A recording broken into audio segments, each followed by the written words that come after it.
I want to talk about something that I sort of have been hesitant to because I feel that there's going to be a lot of backlash against me for this. But over the weekend, I stopped at a couple of anti-Trump protests in Massachusetts. I won't say which one specifically. A lot of people I know personally were at some of these. I was concerned by what I saw, and a lot of these were, none of these were violent, to be clear. And of course, I'm against all violence and destruction of property. I was disappointed with the perspectives that were predominant and dominating at these anti-Trump protests I went to. And it was just a lot of identity politics. And I want to be super clear. We're only a week out from the election. A lot of people are understandably upset. A lot of people are understandably scared. And if that's why these anti-Trump protests have been heavily focused, at least the ones I went to, on identity politics and fears of I'm speaking as an X and sort of insert your identity there. I totally get that. And that's fine as long as that this is going to shift into something more productive. But at none of these rallies were there any discussions of climate change. Were there any discussions of economics? Were there any discussions of trade and globalization and employment? And I'm just sort of worried, Pat, and I know people will email me and say, David, this doesn't speak for all the rallies or all the protesters.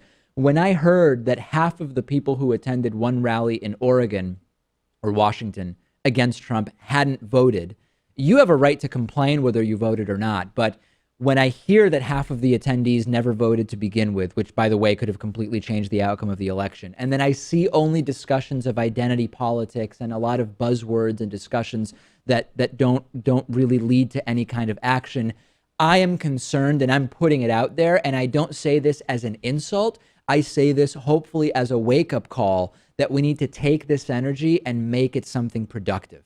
We need to be planning very specifically what it is that we are going to do as progressives. And if you look at Maslow's hierarchy of needs, it's hard to focus on those needs at the top of the pyramid if the base of the pyramid is unstable. And that includes feeling like you are physically safe, not feeling like you're at risk of, I don't know, some kind of second tier status in the United States.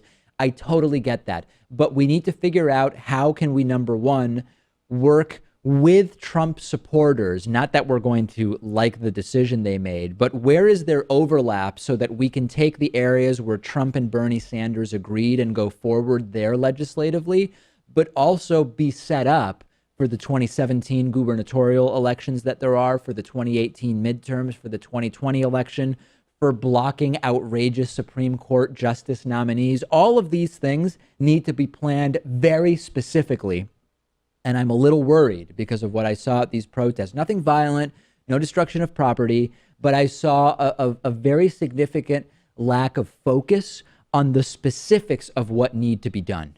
Right. I'm sure a lot of these protesters aren't clear as to what their end game is, because when you protest something like the climate change that's going on or police brutality, there's policy proposals that you want to see enacted to combat them, right? Right. But Donald Trump's going to be president for the next 4 years, no matter what. He's going to be our president, whether you like it or not. And so I'm really confused as to what they think the end game is here. And some of them said, we're not here to prevent Trump from becoming the president. We're here just as a show that there is significant angst and opposition to his presidency.